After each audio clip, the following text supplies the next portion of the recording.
ఒక app release చేయబోతున్నాం.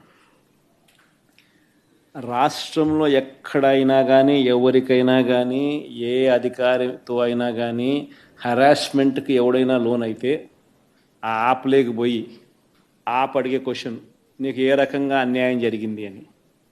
ఫలాని అధికారి నన్ను ఫలాని రకంగా ఫలాని వాడి ఇన్ఫ్లుయెన్స్లో నన్ను అన్యాయంగా నా మీద కేసు పెట్టి నన్ను చిత్రహింస పెట్టినాడు అని చెప్పి ఎవడైనా కూడా యాప్ ద్వారా ఆ అధికారి పేరు దగ్గర నుంచి ఆయనకు జరిగిన ఏ పరిస్థితుల్లో ఆయన ఏ రకంగా ఇబ్బంది పడ్డాడు అనేది ఆయన చెప్పచ్చు.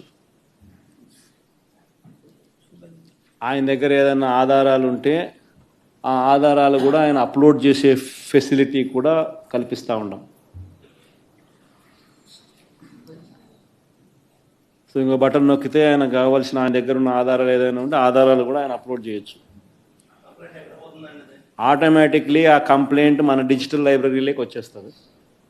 ఆ యాప్ ద్వారా మన డిజిటల్ లైబ్రరీ మన దగ్గర ఉన్న మన సర్వర్లలోకి మన డిజిటల్ లైబ్రరీలోకి వచ్చేస్తుంది. రేపొద్దున మనం ముఖ్యమంత్రి అయిన తర్వాత ఆ డిజిటల్ లైబ్రరీ మనం ఓపెన్ చేస్తాం. రేపొద్దున ఎవరికి రాష్ట్రంలో ఏ కార్యకర్తకైనా ఎవరికైనా కూడా ఎటువంటి అన్యాయం జరిగినా, ఏ అధికారి వల్ల అన్యాయం జరిగినా, వాళ్ళ పేరు, ఏ రకంగా అన్యాయం చేసినాడు, ఎవరి ప్రోద్బలంతో అన్యాయం చేసినాడు, ప్లస్ నెక్స్ట్ బటన్, మీ దగ్గర ఏమైనా సాక్ష్యాలు ఏమైనా ఉంటే ఏమైనా అప్లోడ్ చేయాలనుకుంటే చేయండి. వీడియోలు కానీ నీకు ఇంకా వేరే సాక్ష్యాలు కానీ ఏమైనా ఉంటే మీ దగ్గర ఉంటే మీరు చేయండి. సో అవి కూడా ఒక అవకాశం. అవన్నీ ఆటోమేటిక్లీ మన సర్వర్లలో మన డిజిటల్ లైబ్రరీలోకి వెళ్ళిపోతుంది.